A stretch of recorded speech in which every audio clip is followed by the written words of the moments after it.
Injil Barnabas, sebuah teks yang paling ditakuti untuk dibuka oleh umat Kristen, menyimpan misteri dan perbedaan yang mengejutkan, membongkar pandangan baru tentang Yesus yang sangat berbeda dari yang diajarkan dalam Injil kanonik. Apa yang sebenarnya terkandung di dalamnya? Injil Barnabas adalah salah satu naskah kuno yang selama ini menarik perhatian banyak orang, terutama mereka yang ingin memahami hubungan antara ajaran Islam dan Kristen. Nama Barnabas sendiri diambil dari tokoh yang disebut-sebut sebagai murid Yesus, walaupun identitas aslinya masih menjadi perdebatan. Banyak yang ingin tahu, siapa sebenarnya Barnabas ini? Apakah dia benar-benar murid langsung dari Yesus, atau hanya tokoh yang disebut dalam beberapa catatan kuno? Inilah awal dari pembahasan panjang tentang Injil yang satu ini.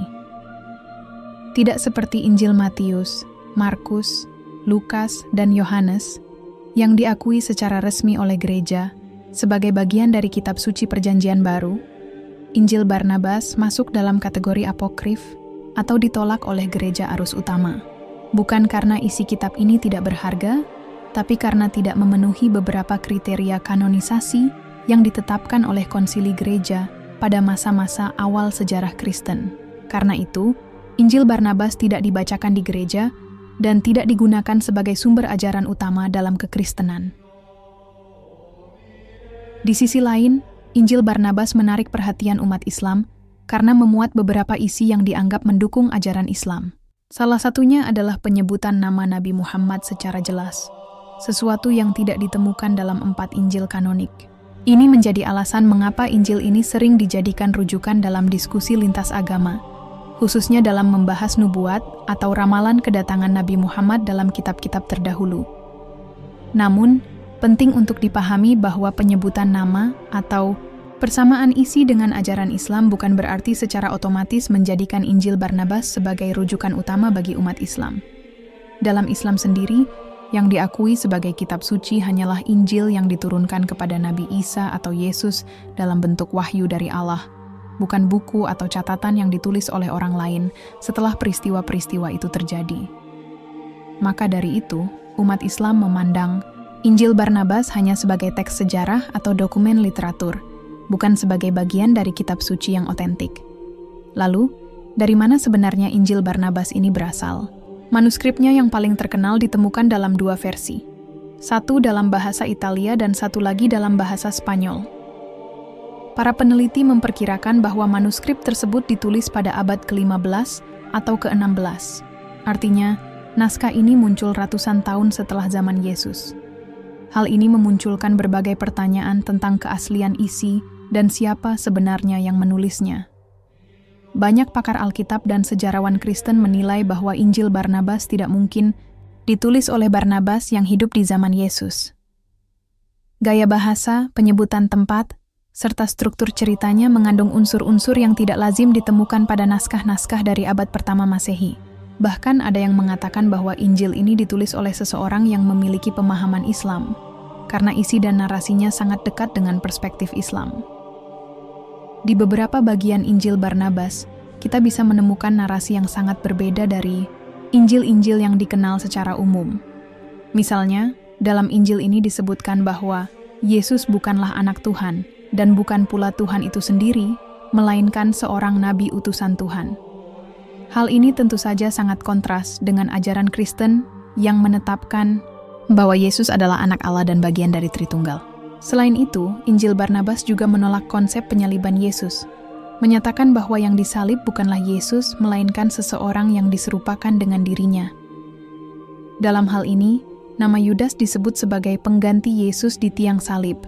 Perbedaan-perbedaan ini membuat Injil Barnabas menjadi bahan diskusi hangat di kalangan teolog dan akademisi. Sebagian melihatnya sebagai teks kontroversial yang berusaha menolak inti ajaran Kristen. Sebagian lagi memandangnya sebagai dokumen yang menunjukkan adanya versi lain dari kisah Yesus yang tersembunyi atau disembunyikan selama berabad-abad. Namun, yang jelas, Injil Barnabas tidak pernah diakui secara resmi oleh gereja manapun sebagai bagian dari kitab suci. Meski begitu, teks ini terus beredar dan dibaca oleh mereka yang tertarik menggali lebih dalam sejarah kekristenan awal dan perbedaan ajaran antaragama. Banyak kalangan Muslim juga membaca Injil Barnabas sebagai bahan tambahan dalam memperkuat pandangan mereka terhadap kenabian Muhammad dan posisi Yesus sebagai nabi, bukan Tuhan. Sayangnya, sebagian orang menyikapi Injil Barnabas secara berlebihan. Ada yang terlalu membesarkan naskah ini, seolah-olah menjadi bukti absolut yang menguatkan keyakinan tertentu. Padahal, baik dari sisi sejarah maupun metodologi ilmiah, naskah ini tetap perlu dikaji lebih dalam dan kritis. Tidak bisa langsung dianggap sebagai representasi dari Injil asli yang diturunkan kepada Nabi Isa. Sebaliknya, ada juga yang terlalu takut atau menolak mentah-mentah Injil Barnabas tanpa pernah membacanya langsung. Ketakutan ini mungkin muncul karena isi kitab tersebut dianggap bertentangan dengan keyakinan mereka. Membahas Injil Barnabas tidak lengkap tanpa menelusuri jejak penemuannya dan bagaimana naskah ini sampai bisa diketahui publik. Tidak seperti 4 Injil yang masuk dalam Perjanjian Baru, Injil Barnabas tidak punya sejarah kanonisasi atau pencatatan resmi dalam struktur gereja.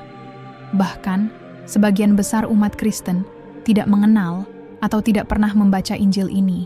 Pertanyaan besarnya, dari mana asal naskah ini? Versi Injil Barnabas yang dikenal sekarang berasal dari 2 manuskrip utama. Yang pertama ditulis dalam bahasa Italia dan yang kedua dalam bahasa Spanyol.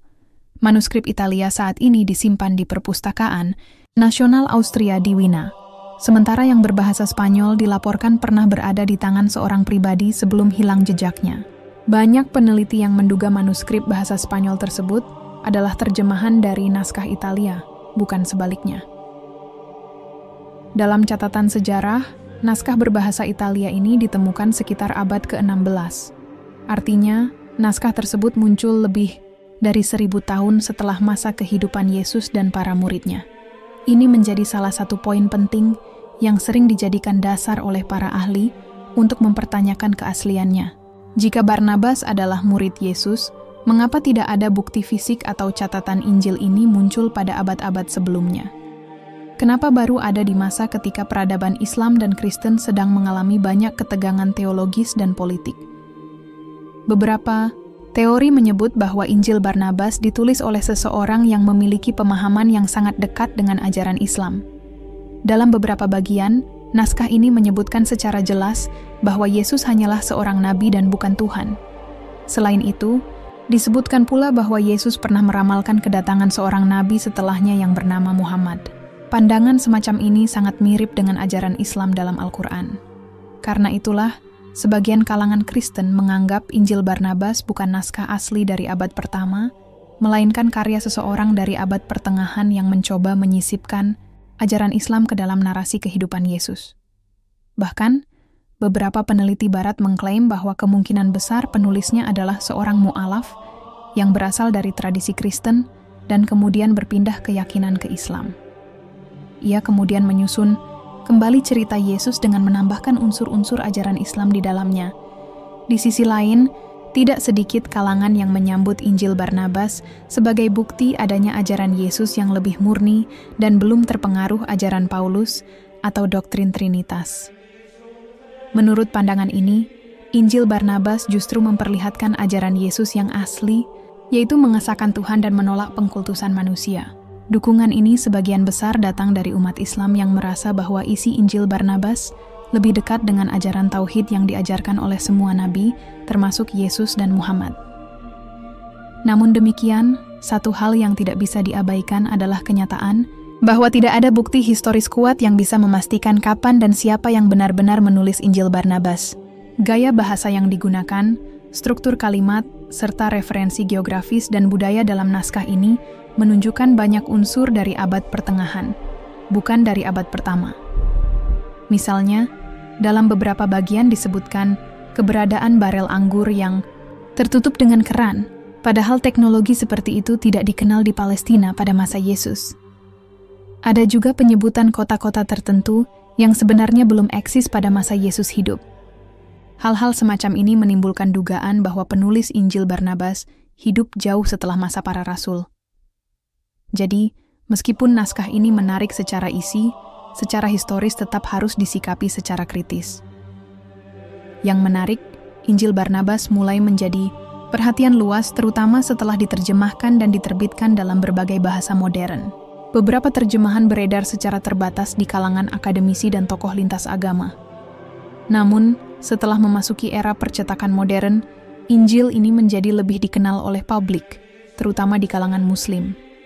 Beberapa tokoh Islam bahkan menjadikan Injil Barnabas sebagai bahan diskusi penting dalam membandingkan pandangan Islam dan Kristen tentang Nabi Isa atau Yesus. Meski begitu, sebagian umat Kristen menilai bahwa penyebaran Injil Barnabas bisa menyesatkan, karena dianggap sebagai produk literatur yang tidak bisa dijadikan dasar teologi. Mereka juga mengingatkan bahwa isi Injil ini bertentangan dengan banyak ajaran dasar kekristenan seperti penyaliban Yesus, keilahian Yesus, serta konsep penebusan dosa. Dari sinilah muncul sikap hati-hati, bahkan penolakan keras terhadap Injil ini di sebagian besar lingkungan gereja. Sementara itu, umat Islam tetap dianjurkan untuk tidak terlalu menggantungkan pemahaman mereka tentang kebenaran Islam hanya dari teks ini. Islam sudah memiliki Al-Quran sebagai sumber utama yang otentik dan terjaga. Injil Barnabas bisa dijadikan bahan bacaan tambahan atau pendukung diskusi, tapi tidak bisa menggantikan wahyu Allah yang asli. Dalam konteks dakwah, naskah ini dapat digunakan untuk membuka ruang dialog, bukan untuk menyerang atau membenarkan keyakinan secara mutlak. Ketika berbicara tentang posisi Injil Barnabas dalam dunia kekristenan, kita harus memahami dulu bagaimana sebuah kitab bisa dianggap sebagai bagian dari Alkitab yang resmi, dan bagaimana kitab-kitab lain akhirnya dikeluarkan atau ditolak. Dalam hal ini, Injil Barnabas adalah salah satu teks yang tidak diakui oleh gereja arus utama. Bukan hanya tidak digunakan dalam ibadah atau pengajaran resmi, tetapi juga dianggap tidak memiliki nilai otoritatif dalam doktrin gereja. Ini menimbulkan pertanyaan penting, mengapa Injil Barnabas ditolak? Dan seperti apa proses penentuan kitab-kitab yang dianggap sah dalam kekristenan? Untuk menjawabnya, kita perlu kembali ke masa-masa awal perkembangan gereja Kristen. Setelah wafatnya Yesus, para pengikutnya mulai menyebarkan ajaran dan kisah-kisah tentang hidupnya. Kisah-kisah ini awalnya tidak langsung dibukukan, melainkan diceritakan secara lisan dari satu generasi ke generasi berikutnya. Seiring waktu, mulai banyak orang yang menuliskan kisah-kisah itu. Akibatnya, muncul banyak versi Injil yang berbeda-beda, dengan isi yang tidak selalu sama. Beberapa di antaranya adalah Injil Matius, Markus, Lukas, dan Yohanes, yang kini dikenal sebagai Injil kanonik. Namun di luar itu, ada juga Injil Thomas, Injil Yudas, Injil Maria Magdalena, dan tentu saja Injil Barnabas. Karena jumlah Injil yang beredar semakin banyak dan isinya tidak selalu sejalan, gereja pada waktu itu merasa perlu membuat keputusan tentang mana yang bisa diterima dan mana yang harus ditolak. Inilah yang kemudian melahirkan konsili-konsili gereja, yaitu pertemuan para pemimpin gereja dari berbagai wilayah untuk menyepakati ajaran yang dianggap benar. Salah satu konsili yang paling terkenal adalah Konsili Nisea, yang berlangsung pada abad keempat. Dalam konsili inilah mulai disusun daftar kitab-kitab yang sah, yang kemudian dikenal sebagai kanon Perjanjian Baru. Kitab yang masuk ke dalam daftar resmi umumnya memenuhi beberapa kriteria. Pertama, isinya harus sejalan dengan ajaran yang sudah diterima secara umum oleh komunitas Kristen. Kedua, kitab itu harus ditulis oleh orang yang memiliki kedekatan langsung dengan Yesus atau para muridnya.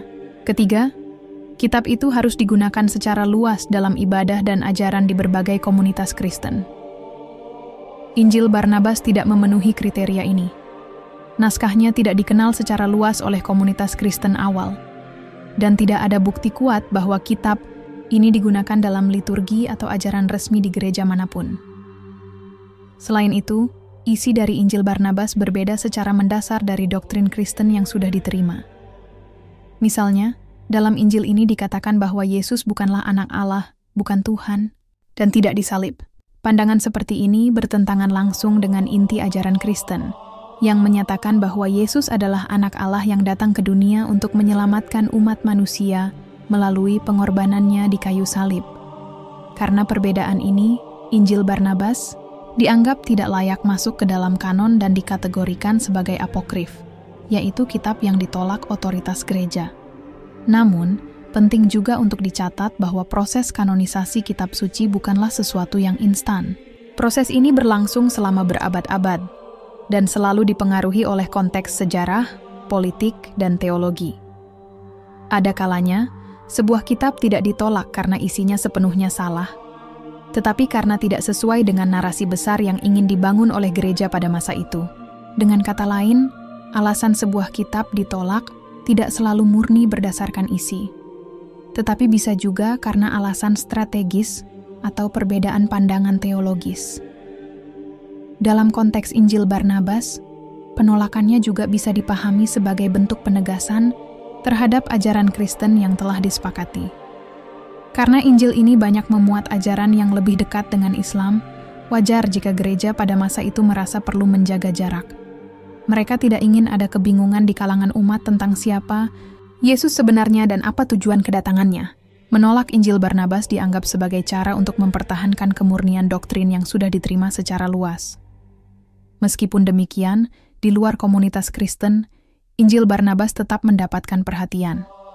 Terutama di kalangan Muslim, naskah ini sering disebut sebagai bukti adanya ajaran tauhid dalam ajaran Yesus yang asli. Meskipun tidak diakui sebagai kitab suci dalam Islam, Injil Barnabas sering dijadikan bahan kajian atau pembanding.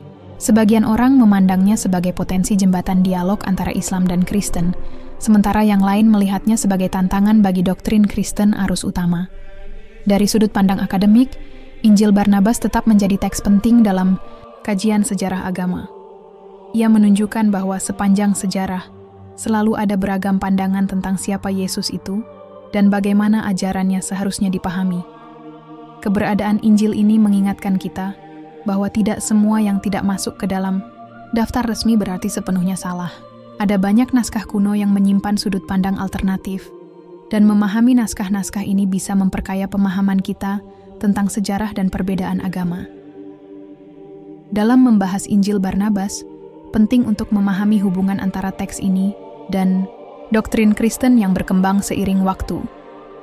Kita telah mengetahui bahwa Injil Barnabas bukan bagian dari kanon Perjanjian Baru yang diterima oleh gereja Kristen arus utama. Namun, muncul pertanyaan menarik. Mengapa Injil Barnabas tetap mendapatkan perhatian, terutama di kalangan umat Muslim? Untuk menjawab pertanyaan ini, kita perlu meninjau beberapa aspek dari isi Injil Barnabas yang berhubungan dengan ajaran Islam dan bagaimana teks ini mencerminkan pandangan terhadap Yesus. Salah satu hal yang paling mencolok dalam Injil Barnabas adalah penolakan terhadap konsep ketuhanan Yesus. Dalam teks ini, Yesus digambarkan bukan sebagai anak Allah atau Tuhan itu sendiri, melainkan sebagai seorang nabi yang membawa wahyu dari Allah. Pandangan ini sejalan dengan pandangan Islam tentang Yesus, yang dikenal sebagai Isa Al-Masih, seorang nabi yang sangat dihormati, tetapi bukan Tuhan.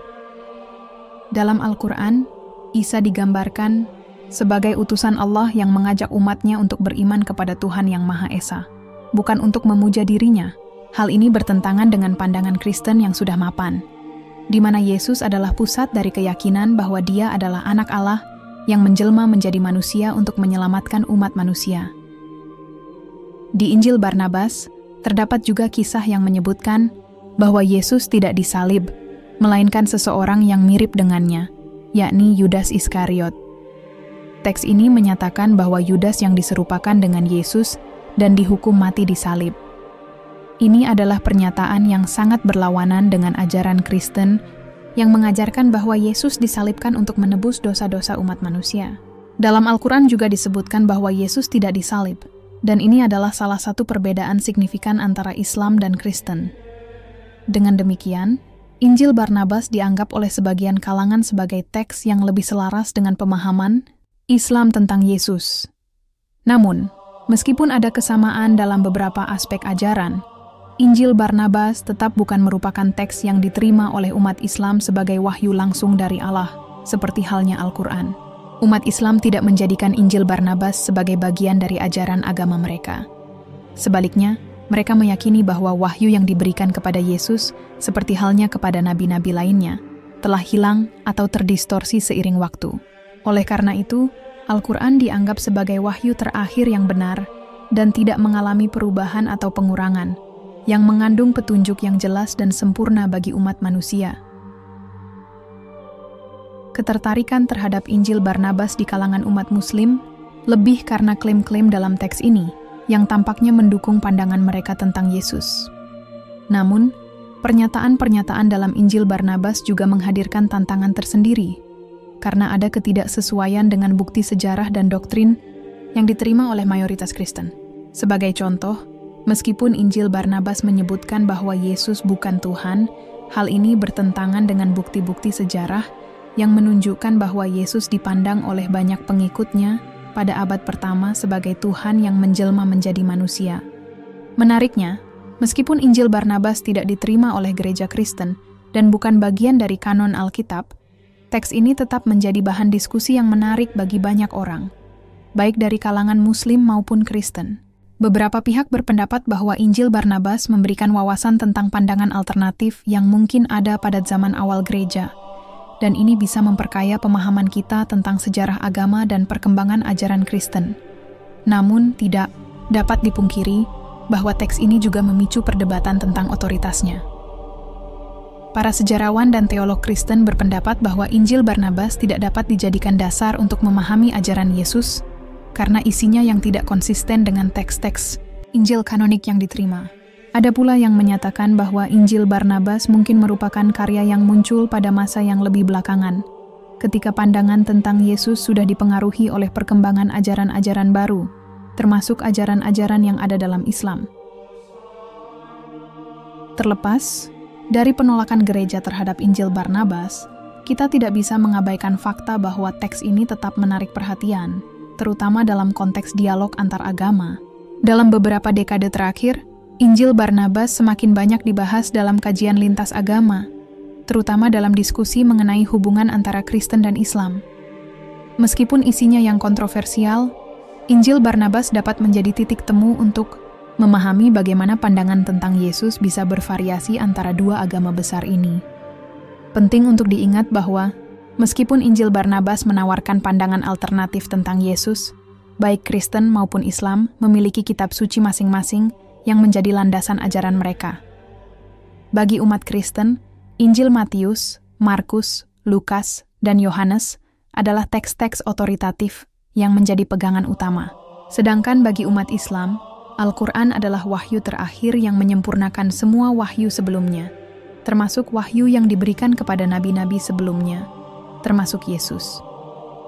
Ketika kita berbicara tentang Injil Barnabas, kita tidak hanya membahas teks yang beredar di kalangan umat Islam atau Kristen. Lebih dari itu, kita memasuki wilayah sejarah agama dan pengaruhnya terhadap pandangan dunia yang ada hingga saat ini.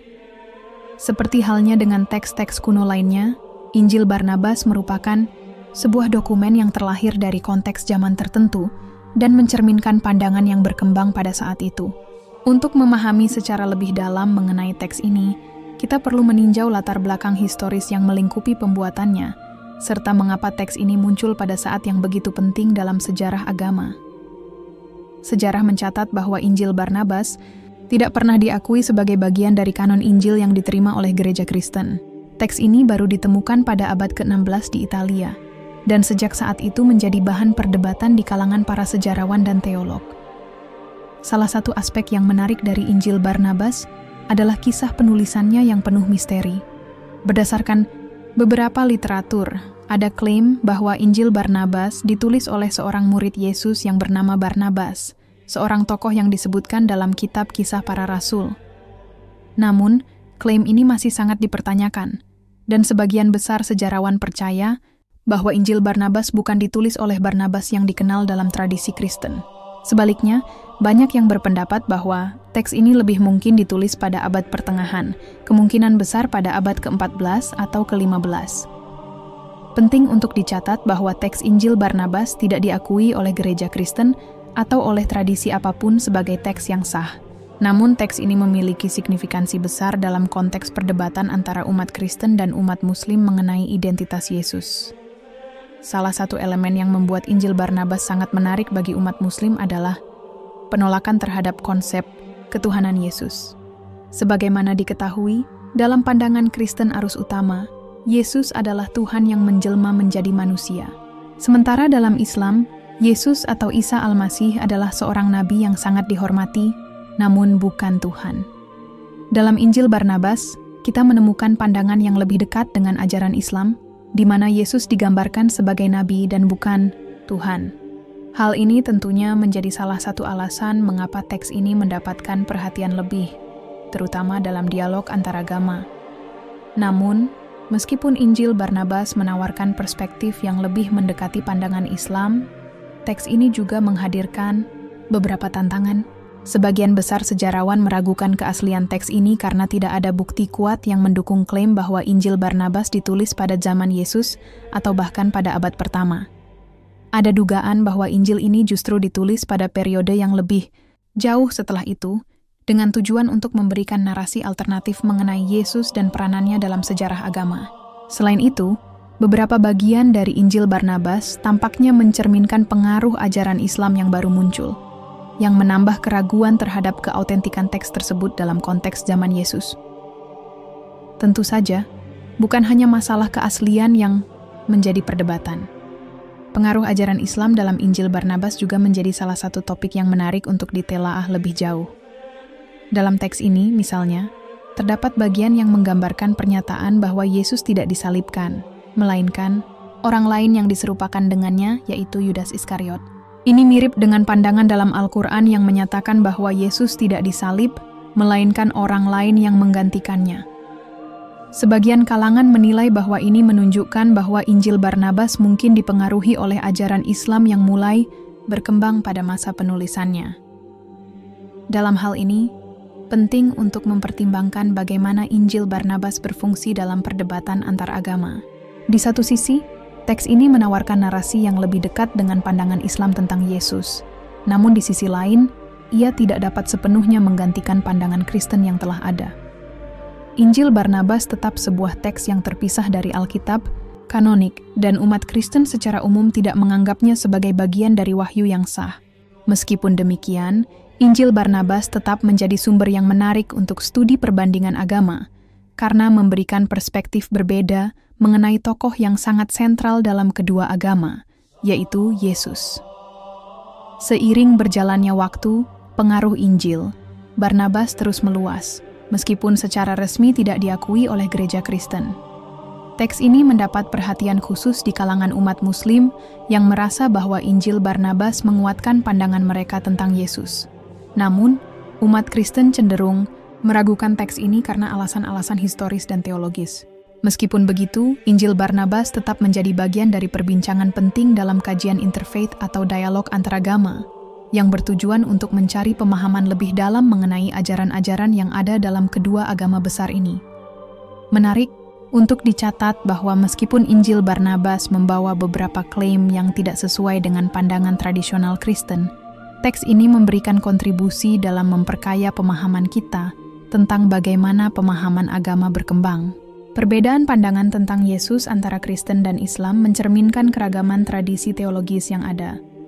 Dalam hal ini, Injil Barnabas mungkin tidak diterima oleh sebagian besar umat Kristen atau umat Islam sebagai teks suci, tetapi ia tetap menjadi sebuah karya yang memberikan kontribusi penting dalam kajian sejarah agama dan teologi. Salah satu isu yang paling sering muncul adalah pertanyaan mengenai keaslian teks ini. Mengingat banyaknya klaim yang beredar terkait siapa penulisnya dan kapan teks ini ditulis, tak dapat dipungkiri bahwa Injil Barnabas menimbulkan kontroversi yang cukup besar, terutama dalam perdebatan antara umat Kristen dan umat Muslim. Untuk itu, dalam bab ini, kita akan mencoba membahas beberapa aspek penting terkait keaslian Injil Barnabas, dan mengapa hal ini menjadi topik yang kontroversial. Sebagian besar sejarawan sepakat bahwa Injil Barnabas bukanlah teks yang berasal dari zaman Yesus atau bahkan dari abad pertama Masehi. Sebagian besar bukti yang ada menunjukkan bahwa teks ini ditulis jauh setelah periode tersebut, kemungkinan besar pada abad ke-14 atau ke-15. Sumber utama yang merujuk pada Injil Barnabas adalah sebuah manuskrip yang ditemukan di Italia pada abad ke-16 yang kemudian diterjemahkan ke dalam berbagai bahasa, termasuk bahasa Inggris.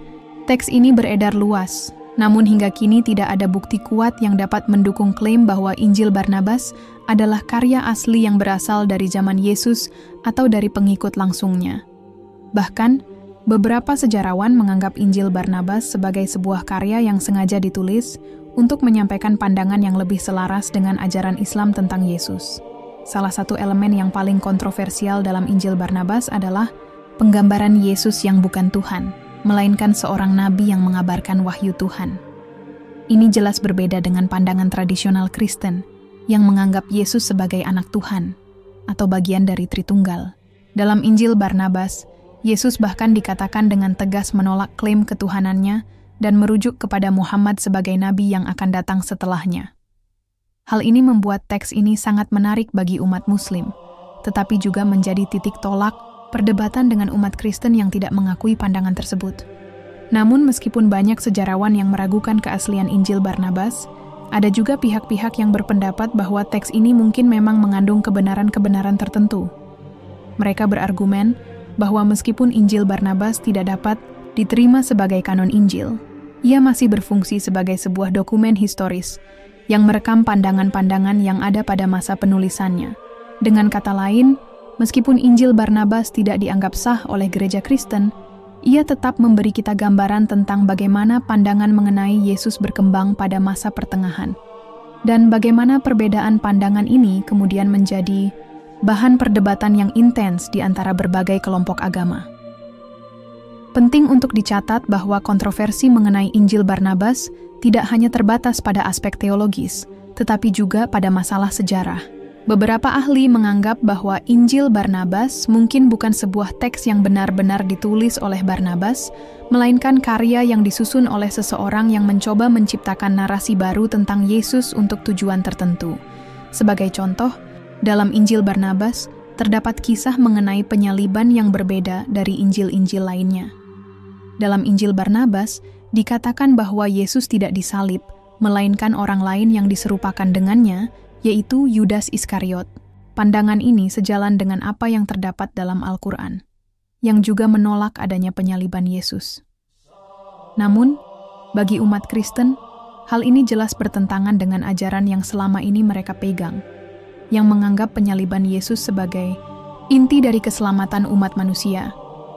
Selain itu, ada juga yang berpendapat bahwa Injil Barnabas kemungkinan besar dipengaruhi oleh tradisi Islam yang berkembang pada masa penulisannya. Beberapa elemen dalam Injil Barnabas, seperti pengakuan akan Muhammad sebagai nabi terakhir, sangat mirip dengan ajaran Islam, yang jelas tidak dapat ditemukan dalam Injil-Injil yang diakui oleh gereja Kristen. Ini menambah keraguan bahwa Injil Barnabas adalah teks yang berasal dari zaman Yesus, atau bahkan dari abad pertama Masehi. Sebaliknya, beberapa pihak percaya bahwa Injil Barnabas adalah teks yang lebih berhubungan dengan perkembangan ajaran Islam yang mulai muncul pada abad ke-7 Masehi. Namun demikian, meskipun banyak klaim yang beredar tentang asal-usul dan keaslian Injil Barnabas, hingga kini belum ada bukti konkret yang dapat memastikan kebenaran dari klaim-klaim tersebut. Teks ini tetap menjadi bahan diskusi yang menarik bagi mereka yang tertarik pada perbandingan agama dan sejarah teologi.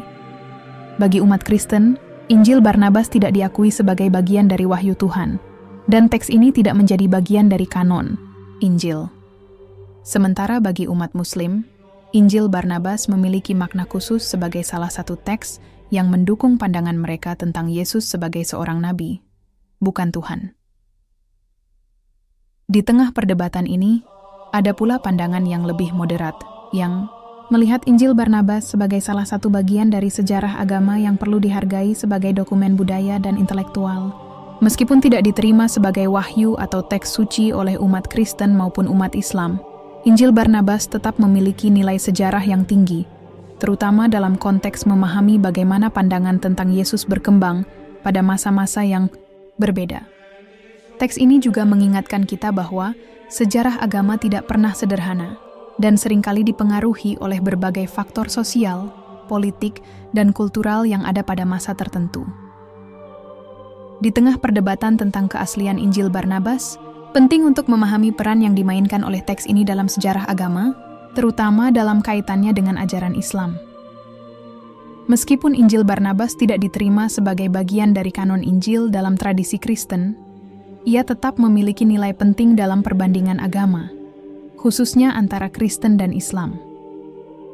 Dalam bab ini, kita akan membahas bagaimana Injil Barnabas berhubungan dengan ajaran Islam dan mengapa teks ini menarik bagi umat Muslim. Salah satu aspek yang membuat Injil Barnabas menarik bagi umat Islam adalah penggambaran tentang Yesus. Dalam Injil Barnabas, Yesus digambarkan tidak sebagai Tuhan atau anak Tuhan, melainkan sebagai seorang nabi yang membawa wahyu dari Tuhan. Ini sangat berbeda dengan ajaran Kristen yang meyakini bahwa Yesus adalah bagian dari Tritunggal dan memiliki hakikat ketuhanan. Dalam Injil Barnabas, Yesus dengan tegas menyatakan bahwa dia adalah seorang utusan Tuhan, bukan Tuhan itu sendiri. Ini mencerminkan pandangan Islam yang juga menganggap Yesus sebagai nabi, bukan Tuhan. Dalam perspektif Islam, Yesus, Isa dalam bahasa Arab, adalah salah satu nabi yang diutus untuk menyampaikan wahyu Allah dan bukan bagian dari Tuhan yang Maha Esa. Selain itu, salah satu bagian yang sangat penting dalam Injil Barnabas adalah klaim bahwa Yesus menubuatkan kedatangan Muhammad. Dalam Injil Barnabas, Yesus disebut-sebut sebagai sosok yang meramalkan kedatangan seorang nabi terakhir yang akan membawa wahyu Allah, yaitu Nabi Muhammad. Hal ini sesuai dengan ajaran dalam Islam yang menyatakan bahwa Nabi Muhammad adalah nabi terakhir yang diutus oleh Allah untuk menyempurnakan wahyunya. Dalam Al-Quran disebutkan bahwa Nabi Muhammad adalah penutup para nabi, dan bahwa wahyu terakhir, yaitu Al-Quran, diturunkan kepada beliau.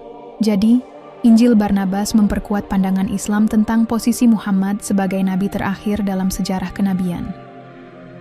Peran Injil Barnabas dalam sejarah agama dapat dilihat sebagai bentuk dokumentasi dari pandangan yang berkembang pada masa penulisannya mengenai Yesus dan Nabi Muhammad. Pada masa pertengahan, ketika Injil Barnabas ditulis, dunia Islam telah berkembang pesat, dan banyak orang yang tertarik untuk mengkaji ajaran-ajaran agama Kristen dan membandingkannya dengan ajaran Islam. Dalam konteks ini, Injil Barnabas bisa dilihat sebagai upaya untuk menggambarkan Yesus dalam perspektif yang lebih sesuai dengan ajaran Islam, yakni sebagai nabi yang mengabarkan kedatangan Muhammad. Namun, meskipun Injil Barnabas memiliki kesamaan pandangan dengan Islam, teks ini tetap tidak diakui oleh umat Kristen. Bagi umat Kristen, pandangan yang disampaikan dalam Injil Barnabas tentang Yesus tidak sesuai dengan ajaran gereja yang sudah mapan. Gereja Kristen menganggap bahwa Yesus adalah anak Tuhan, dan penyaliban serta kebangkitannya merupakan inti dari iman Kristen. Oleh karena itu, Injil Barnabas dianggap bertentangan dengan Injil-Injil kanonik yang ada dalam Alkitab, yang diterima oleh mayoritas umat Kristen. Di sisi lain, meskipun Injil Barnabas tidak diterima oleh gereja Kristen, ada beberapa umat Muslim yang melihat teks ini sebagai bukti sejarah yang mendukung ajaran Islam mengenai Yesus dan kedatangan Muhammad. Mereka menganggap bahwa Injil Barnabas mungkin merupakan teks yang lebih mendekati kebenaran sejarah, terutama karena penggambarannya yang lebih sesuai dengan ajaran Islam. Dalam pandangan ini, Injil Barnabas bisa dianggap sebagai salah satu saksi sejarah yang merekam pandangan yang lebih dekat dengan pemahaman Islam tentang Yesus. Namun, penting untuk diingat bahwa meskipun Injil Barnabas menarik bagi umat Muslim, teks ini tidak dapat dianggap sebagai wahyu yang diturunkan oleh Tuhan. Bagi umat Islam, Injil Barnabas adalah sebuah karya manusia yang mungkin memiliki beberapa kebenaran, tetapi tidak dapat disamakan dengan Al-Quran yang diyakini sebagai wahyu terakhir dan paling otentik. Oleh karena itu, meskipun Injil Barnabas memberikan wawasan tentang pandangan yang ada pada masa tertentu, ia tetap tidak dapat menggantikan atau menandingi kedudukan Al-Quran sebagai kitab suci umat Islam. Peran Injil Barnabas dalam sejarah agama menunjukkan bagaimana teks-teks agama bisa dipengaruhi oleh berbagai faktor sosial, politik, dan kultural. Teks ini, yang ditulis pada masa pertengahan, mencerminkan dialog antara tradisi Kristen dan Islam yang berkembang pada waktu itu.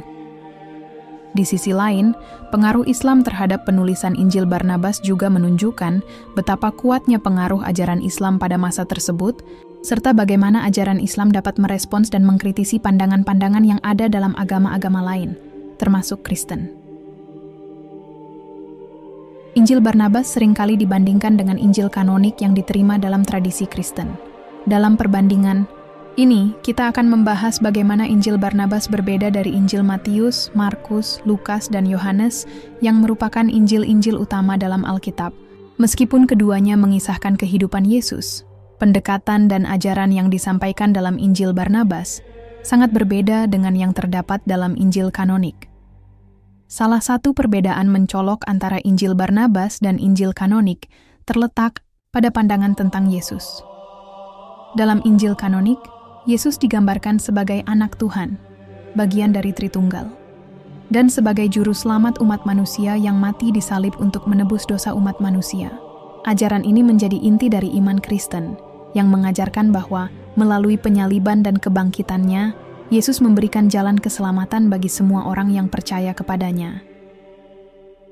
Sebaliknya, dalam Injil Barnabas, Yesus tidak digambarkan sebagai anak Tuhan atau juru selamat. Ia digambarkan sebagai seorang nabi yang diutus oleh Tuhan untuk menyampaikan wahyunya. Ini sangat konsisten dengan pandangan Islam yang memandang Yesus sebagai nabi, bukan Tuhan. Dalam Injil Barnabas, Yesus menegaskan bahwa dirinya hanya seorang utusan Tuhan dan bukan Tuhan itu sendiri. Ini adalah salah satu poin utama yang membedakan Injil Barnabas dari Injil kanonik, yang secara jelas mengajarkan tentang ketuhanan Yesus. Selain itu, pandangan mengenai penyaliban Yesus juga berbeda antara Injil Barnabas dan Injil kanonik. Dalam Injil kanonik, penyaliban Yesus adalah peristiwa yang sangat penting karena dianggap sebagai penebusan dosa bagi umat manusia. Yesus disalibkan untuk membayar harga dosa-dosa umat manusia dan memberikan jalan keselamatan. Namun, dalam Injil Barnabas, dikatakan bahwa yang disalib bukanlah Yesus, melainkan Yudas Iskariot yang diserupakan dengan Yesus. Menurut Injil Barnabas, Yesus diselamatkan oleh Tuhan dan diangkat ke surga, sementara Yudas yang disalibkan karena pengkhianatannya. Pandangan ini lebih selaras dengan ajaran Islam yang menyatakan bahwa Yesus tidak disalib, melainkan diangkat ke langit oleh Tuhan. Perbedaan lainnya adalah dalam hal kedatangan Nabi Muhammad. Injil Barnabas menyebutkan secara eksplisit tentang kedatangan seorang nabi terakhir yang akan membawa wahyu Allah. Nabi tersebut adalah Muhammad, yang disebutkan dalam Injil Barnabas sebagai nabi yang akan datang. Ini sangat sesuai dengan ajaran Islam yang meyakini bahwa Nabi Muhammad adalah nabi terakhir yang diutus oleh Allah untuk menyempurnakan wahyunya. Dalam pandangan Kristen, kedatangan Muhammad tidak diakui, dan ini adalah salah satu alasan mengapa Injil Barnabas ditolak oleh gereja Kristen. Selain perbedaan ajaran yang mendalam ini, ada juga perbedaan dalam gaya penulisan dan struktur teks. Injil kanonik ditulis oleh para pengikut Yesus yang dianggap memiliki hubungan langsung dengannya, seperti Matius, Markus, Lukas, dan Yohanes. Teks-teks ini ditulis dalam konteks sejarah yang lebih dekat dengan kehidupan Yesus dan disusun untuk mencatat ajaran-ajarannya. Sebaliknya, Injil Barnabas ditulis jauh setelah masa hidup Yesus, dan kemungkinan besar dipengaruhi oleh pandangan-pandangan Islam yang berkembang pada masa penulisannya. Oleh karena itu, meskipun Injil Barnabas mengandung beberapa kesamaan dengan Injil kanonik dalam hal cerita dasar tentang Yesus, interpretasi dan penekanannya sangat berbeda. Meskipun Injil Barnabas tidak diakui oleh gereja Kristen, ada sejumlah orang yang berpendapat bahwa Injil Barnabas lebih mencerminkan ajaran asli Yesus sebelum terjadi distorsi dalam ajaran Kristen. Bagi mereka yang melihat Injil Barnabas sebagai teks yang lebih murni, pandangan ini didasarkan pada kesamaan dengan ajaran-ajaran Islam mengenai Yesus dan Muhammad. Namun, bagi umat Kristen, Injil Barnabas tidak dianggap sebagai teks yang sahih, dan pandangan yang terdapat di dalamnya dianggap bertentangan dengan keyakinan Kristen yang sudah mapan. Dari segi sejarah, Injil Barnabas memiliki latar belakang yang lebih kompleks. Ada beberapa teori yang menyatakan bahwa Injil ini ditulis pada masa pertengahan, kemungkinan besar pada abad ke-14 atau ke-15, dan mungkin dipengaruhi oleh ajaran-ajaran Islam yang sedang berkembang saat itu. Meskipun beberapa pihak berpendapat bahwa Injil Barnabas berisi kebenaran yang lebih mendekati sejarah Yesus, teks ini tetap tidak dapat dianggap sebagai sumber sejarah yang dapat dipercaya dalam konteks Kristen atau Islam. Perbandingan antara Injil Barnabas dan Injil kanonik menunjukkan perbedaan yang cukup tajam dalam hal ajaran dan teologi. Bagi umat Kristen, Injil kanonik adalah teks-teks yang paling otoritatif, yang dianggap diilhami oleh Tuhan, dan berisi wahyu yang benar mengenai Yesus. Sementara itu, Injil Barnabas lebih dipandang sebagai teks yang kontroversial karena berisi ajaran yang berbeda dengan ajaran Kristen dan lebih mendekati pandangan Islam. Injil Barnabas seringkali menarik perhatian bukan hanya di kalangan Kristen, tetapi juga di kalangan umat Islam. Ini disebabkan oleh beberapa elemen dalam teks tersebut yang sejalan dengan ajaran Islam mengenai Nabi Isa, Yesus, dan kedatangan Nabi Muhammad. Dalam bab ini, kita akan membahas bagaimana Injil Barnabas memiliki kaitan erat dengan tradisi Islam, serta bagaimana hal ini menambah pemahaman tentang hubungan antara kedua agama besar ini. Salah satu kesamaan paling mencolok antara Injil Barnabas dan ajaran Islam adalah pandangan mengenai Yesus. Dalam Injil Barnabas, Yesus tidak digambarkan sebagai anak Tuhan, seperti dalam Injil kanonik, melainkan sebagai seorang nabi yang diutus oleh Tuhan untuk menyampaikan wahyunya. Hal ini sangat sejalan dengan pandangan Islam, yang juga menganggap Yesus sebagai seorang nabi, bukan sebagai Tuhan. Dalam Islam, Yesus, Isa, dianggap sebagai salah satu nabi besar yang membawa wahyu dari Allah, tetapi bukan bagian dari Tritunggal atau anak Tuhan. Pandangan ini berbeda dengan pandangan Kristen, yang menganggap Yesus sebagai Tuhan dan juru selamat umat manusia. Dalam Injil Barnabas, Yesus juga mengisyaratkan kedatangan seorang nabi terakhir setelah dirinya, yang menurut teks ini adalah Muhammad. Ini sangat mirip dengan ajaran Islam yang meyakini bahwa Nabi Muhammad adalah nabi terakhir yang diutus oleh Allah untuk menyempurnakan wahyunya. Dalam Injil Barnabas, terdapat beberapa bagian yang menyebutkan tentang nabi yang akan datang, yang sangat mirip dengan deskripsi tentang Nabi Muhammad dalam Al-Quran dan hadis. Oleh karena itu, banyak umat Islam yang melihat Injil Barnabas sebagai teks yang lebih mendekati ajaran mereka tentang Yesus dan kedatangan Nabi Muhammad. Di dalam Al-Quran sendiri, Yesus disebutkan dengan penghormatan yang tinggi. Allah memerintahkan umat Islam untuk percaya kepada Yesus sebagai nabinya, dan dalam surah An-Nisa, diceritakan bahwa Yesus tidak disalib, melainkan diangkat oleh Allah ke surga. Pandangan ini juga tercermin dalam Injil Barnabas, yang dengan jelas menyatakan bahwa Yesus tidak disalibkan, melainkan diselamatkan dan diangkat ke surga. Dalam Injil Barnabas, yang disalib adalah Yudas Iskariot, yang diubah penampilannya sehingga tampak seperti Yesus. Ini sejalan dengan pandangan Islam yang mengingkari penyaliban Yesus dan menyatakan bahwa Yesus tidak mati disalib. Lebih jauh lagi, Injil Barnabas menyebutkan berbagai ajaran yang sejalan dengan ajaran Islam. Misalnya, ada bagian dalam Injil Barnabas yang membahas tentang pentingnya hidup sederhana dan pengabdian kepada Tuhan. Ajaran ini mirip dengan ajaran Islam yang menekankan hidup yang penuh dengan amal, kesederhanaan, dan ketakwaan kepada Allah. Selain itu, ada juga ajaran tentang persaudaraan dan pentingnya saling mencintai sesama manusia, yang juga sangat sejalan dengan prinsip-prinsip moral yang ada dalam Islam.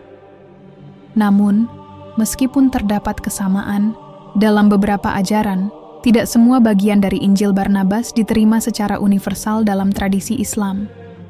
Beberapa bagian dari Injil Barnabas, seperti cerita mengenai kehidupan pribadi Yesus, mungkin tidak sepenuhnya sesuai dengan ajaran Islam yang lebih menekankan wahyu yang disampaikan oleh Nabi Muhammad.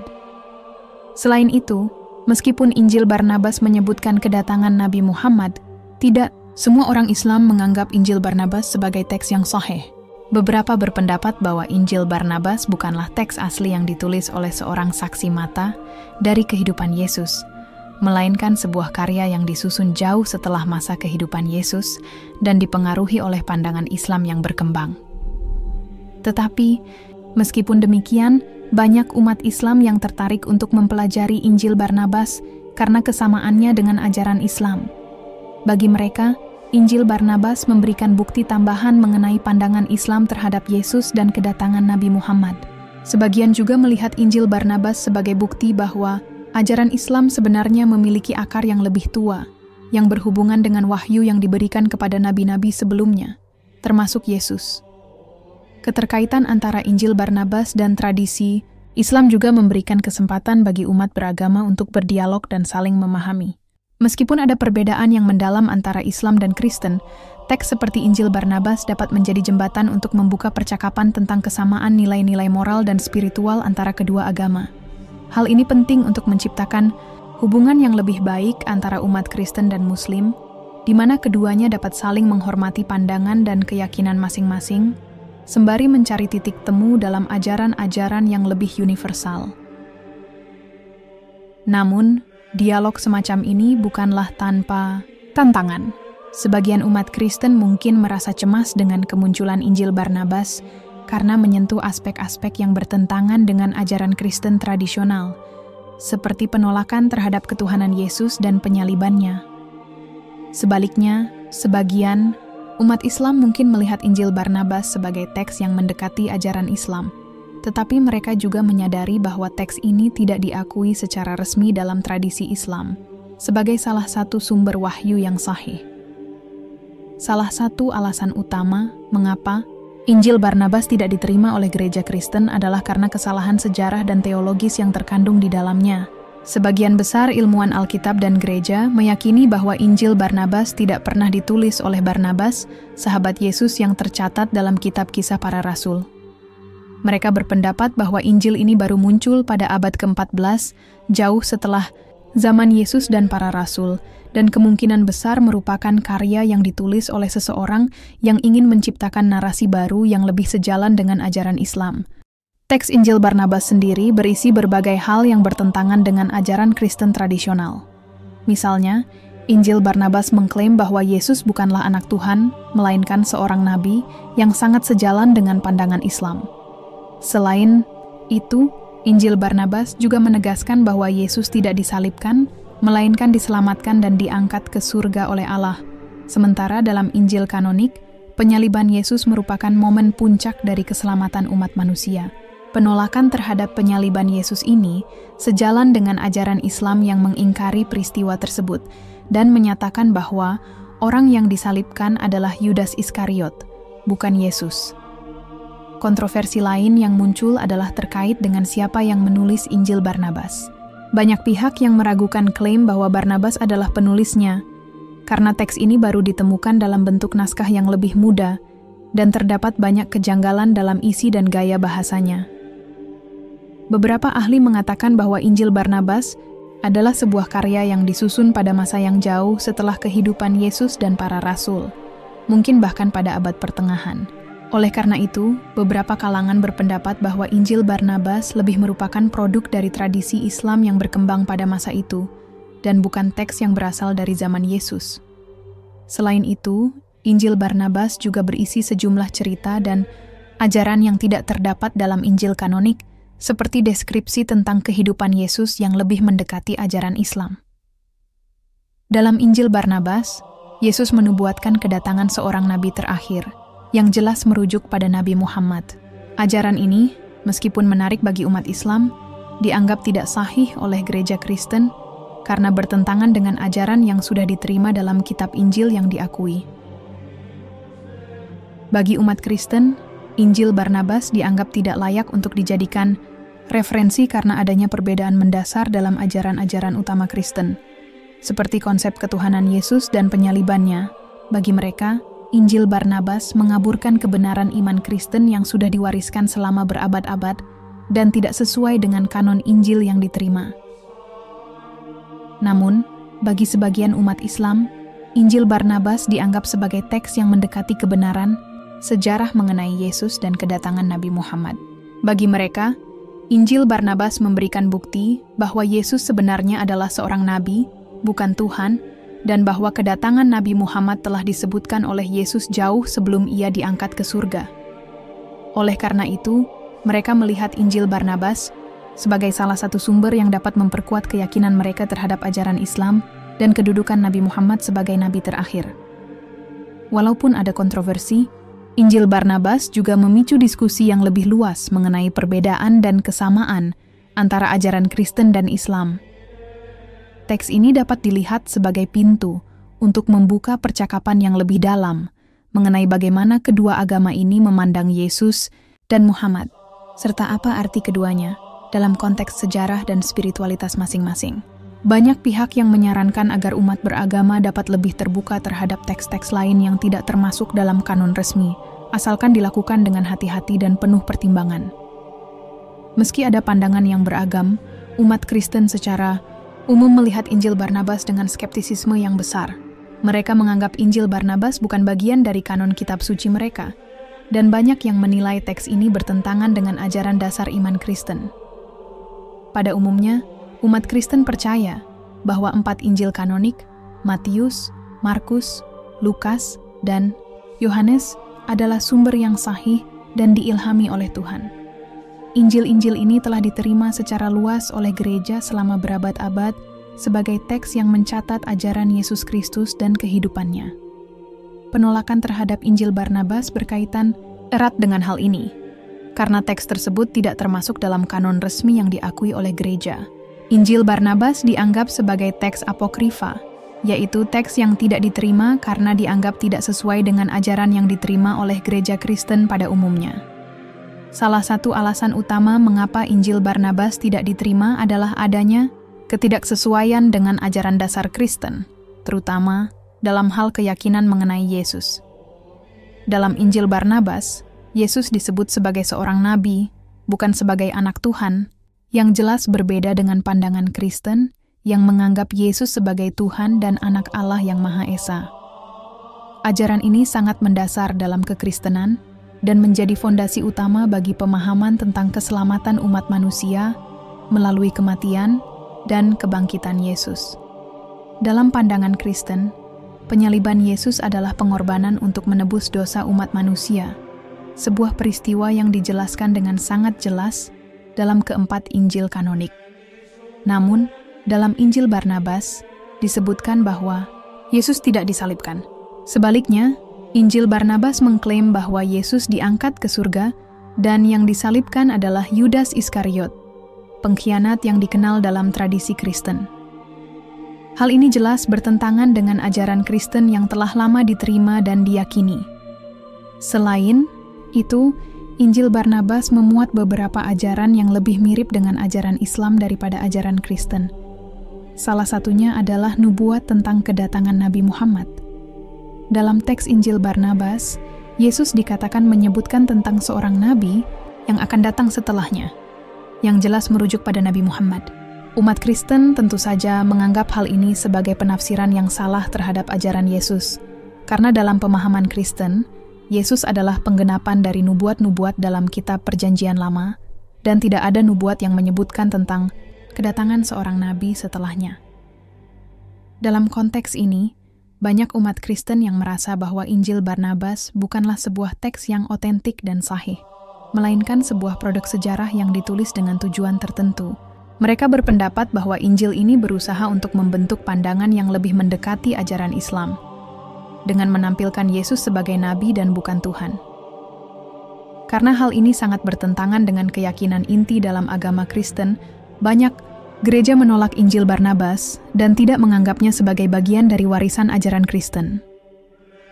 Namun, meskipun banyak yang menolak Injil Barnabas, ada juga beberapa kalangan yang merasa bahwa teks ini memiliki nilai sejarah dan patut dipelajari. Mereka berpendapat bahwa meskipun Injil Barnabas tidak diterima oleh gereja, teks ini memberikan wawasan yang berbeda tentang pandangan tentang Yesus pada masa itu, terutama dalam konteks hubungan antara Kristen dan Islam yang berkembang belakangan ini. Bagaimanapun, teks ini memberikan gambaran tentang bagaimana pemikiran dan interpretasi tentang Yesus berkembang di luar tradisi Kristen yang dominan. Bagi umat Kristen yang lebih terbuka, diskusi mengenai Injil Barnabas bisa menjadi kesempatan untuk memperdalam pemahaman tentang perbedaan dan kesamaan ajaran Kristen dan Islam.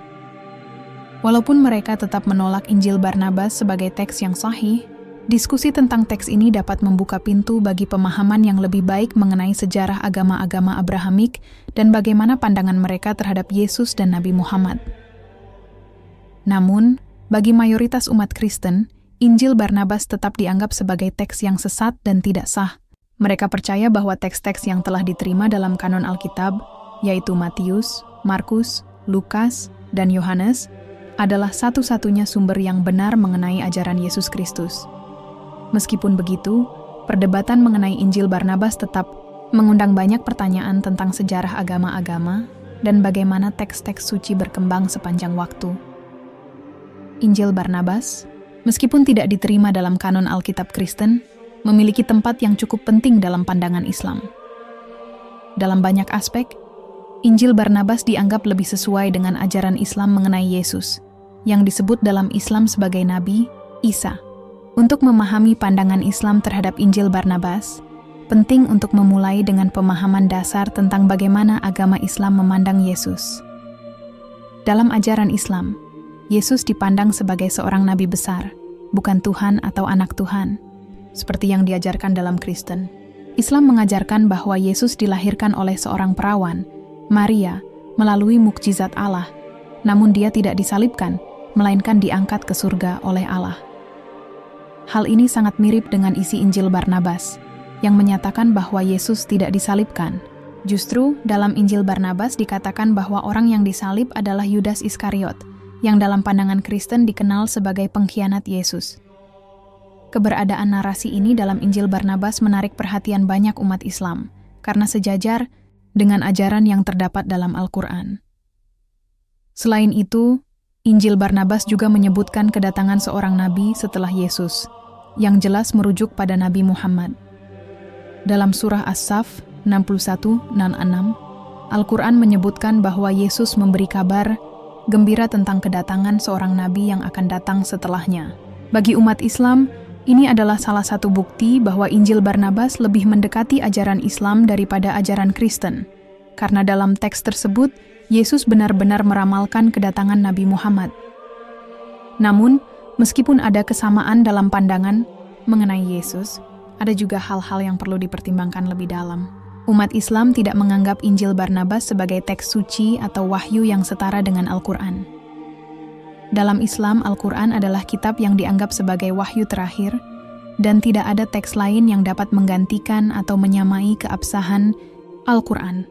Oleh karena itu, meskipun Injil Barnabas memiliki beberapa kesamaan dengan ajaran Islam, itu tetap dilihat sebagai sebuah teks manusiawi dan bukan sebagai kitab wahyu yang diilhami Allah. Sebagai tambahan, banyak di kalangan umat Islam yang memandang Injil Barnabas sebagai teks yang bisa memberikan wawasan lebih dalam tentang pandangan awal mengenai Yesus dan bagaimana pandangan ini berkembang menjadi dua tradisi besar, Kristen dan Islam. Teks ini memberi gambaran tentang bagaimana pemikiran tentang Yesus bisa berbeda tergantung pada sudut pandang agama yang berbeda, dan ini bisa menjadi bahan diskusi yang menarik antara umat Kristen dan Muslim. Salah satu alasan mengapa Injil Barnabas dihargai oleh sebagian umat Islam adalah karena ia memberikan gambaran bahwa Yesus bukanlah Tuhan dan bahwa ia hanyalah seorang nabi yang diutus Allah. Pandangan ini sangat bertepatan dengan ajaran dalam Islam yang menekankan bahwa tidak ada Tuhan selain Allah, dan Yesus adalah salah satu nabi dalam garis panjang nabi-nabi yang diutus untuk mengajarkan umat manusia tentang kebenaran. Namun, perlu diingat bahwa meskipun Injil Barnabas diterima dalam beberapa kalangan sebagai teks yang lebih sesuai dengan ajaran Islam, masih ada banyak perdebatan mengenai asal-usul dan otentisitas teks ini. Sebagian kalangan ilmuwan meragukan keaslian Injil Barnabas, mengingat bahwa teks ini baru ditemukan pada abad ke-16 dan tidak memiliki bukti kuat yang mendukung klaim bahwa Injil ini benar-benar ditulis oleh Barnabas, salah satu pengikut Yesus. Beberapa juga berpendapat bahwa Injil Barnabas mungkin ditulis jauh setelah masa kehidupan Yesus, dan pada masa yang lebih dekat dengan munculnya agama Islam. Terlepas dari perdebatan tentang keasliannya, Injil Barnabas tetap menjadi teks yang menarik untuk dipelajari, terutama bagi mereka yang ingin memahami hubungan antara agama Kristen dan Islam, serta bagaimana kedua agama tersebut memandang figur Yesus. Sebagian umat Islam melihat Injil Barnabas sebagai salah satu contoh teks yang mengonfirmasi ajaran-ajaran dalam Al-Quran mengenai Yesus, namun ini tetap harus dilihat dalam konteks yang lebih besar dari wahyu Islam, yaitu Al-Quran dan hadis. Dalam konteks ini, penting untuk menyadari bahwa meskipun Injil Barnabas menawarkan pandangan yang lebih dekat dengan pandangan Islam tentang Yesus, ia tidak dianggap sebagai bagian dari wahyu ilahi dalam Islam. Oleh karena itu, umat Islam tidak bergantung pada Injil Barnabas dalam hal ajaran-ajaran agama mereka. Islam percaya bahwa Al-Quran adalah kitab terakhir yang diturunkan oleh Allah kepada umat manusia melalui Nabi Muhammad, dan tidak ada kitab lain yang dapat menggantikan atau menyamai kedudukan Al-Quran. Dalam kajian lebih mendalam mengenai Injil Barnabas, perbandingan dengan Injil kanonik, Matius, Markus, Lukas, dan Yohanes menjadi suatu hal yang tidak bisa diabaikan. Kedua kelompok Injil ini, meskipun berbicara tentang tokoh yang sama, yaitu Yesus Kristus, memiliki pendekatan yang sangat berbeda dalam menggambarkan sosok Yesus dan ajaran-ajarannya. Meskipun Injil Barnabas tidak diakui sebagai bagian dari kanon Kristen yang sah, banyak aspek yang membuatnya menarik untuk dibandingkan dengan Injil-Injil kanonik yang selama ini diterima oleh umat Kristen. Salah satu perbedaan mencolok antara Injil Barnabas dan Injil kanonik adalah tentang bagaimana Yesus digambarkan dalam kedua teks tersebut. Dalam Injil kanonik, Yesus selalu dipandang sebagai anak Tuhan yang hidup untuk menebus dosa umat manusia dengan pengorbanannya di kayu salib. Hal ini menjadi inti ajaran Kristen dan fondasi dari pemahaman Kristen tentang keselamatan dan penebusan. Sementara itu, Injil Barnabas memiliki pandangan yang sangat berbeda. Dalam Injil ini, Yesus tidak pernah disebut sebagai Tuhan atau anak Tuhan. Sebaliknya, Yesus digambarkan sebagai seorang nabi yang diutus oleh Tuhan untuk menyampaikan wahyu kepada umat manusia, yang sangat selaras dengan pandangan dalam Islam. Yesus dalam Injil Barnabas tidak pernah disalib, melainkan dinyatakan bahwa yang disalib adalah Yudas Iskariot, salah satu pengikut Yesus yang mengkhianatinya. Perbedaan besar lainnya adalah tentang penyaliban Yesus, yang merupakan pusat dari ajaran Kristen. Dalam Injil Barnabas, seperti yang diyakini umat Islam, Yesus tidak disalibkan. Teks ini mengklaim bahwa Yudas yang disalib, bukan Yesus. Ini adalah salah satu poin yang menjadi perbedaan fundamental antara Injil Barnabas dan Injil kanonik. Dalam Injil kanonik, penyaliban Yesus adalah peristiwa penting yang menandai pengorbanannya untuk umat manusia. Penyaliban ini juga menjadi simbol dari penebusan dosa-dosa manusia, yang dalam ajaran Kristen dipandang sebagai tindakan kasih terbesar Tuhan kepada umat manusia. Namun, meskipun perbedaan ini sangat mendalam, ada beberapa kesamaan yang menarik untuk dicatat antara Injil Barnabas dan Injil kanonik. Misalnya, keduanya mengakui bahwa Yesus memiliki ajaran moral yang tinggi, mengajarkan kasih kepada sesama, belas kasihan, dan pengampunan. Dalam Injil Barnabas, Yesus digambarkan sangat menekankan pentingnya menjalani kehidupan yang baik dan beriman kepada Tuhan.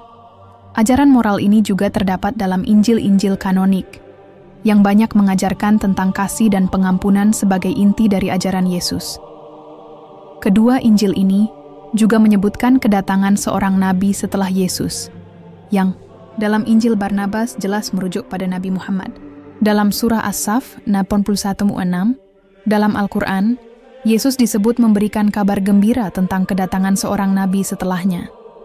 Dalam Injil Barnabas, nabi yang dimaksud tersebut adalah Muhammad, yang dianggap sebagai penutup bagi semua nabi. Hal ini menjadi titik temu antara pandangan Injil Barnabas dan ajaran Islam. Di sisi lain, Injil kanonik tidak menyebutkan secara eksplisit kedatangan Nabi Muhammad. Hal ini menjadi salah satu alasan mengapa banyak umat Islam yang memandang Injil Barnabas lebih dekat dengan ajaran Islam.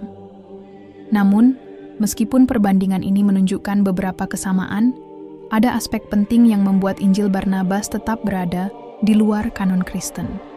Salah satunya adalah bagaimana Injil Barnabas disusun dan disalin.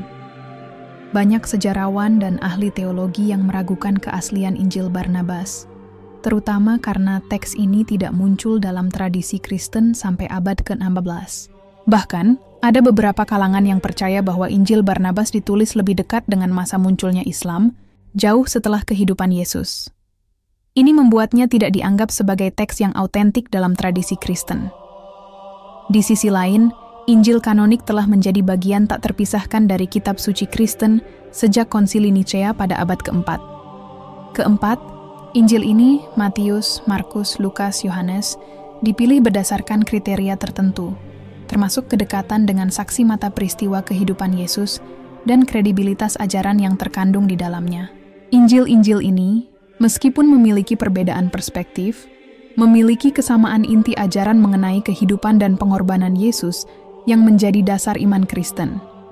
Perbedaan dalam pandangan mengenai penyaliban Yesus, keilahiannya, dan ajaran-ajarannya menjadi pembeda yang sangat jelas antara Injil Barnabas dan Injil kanonik. Namun, perbedaan ini juga mencerminkan perbedaan besar dalam teologi Kristen dan Islam. Bagi umat Kristen, penyaliban dan kebangkitan Yesus adalah inti dari iman mereka.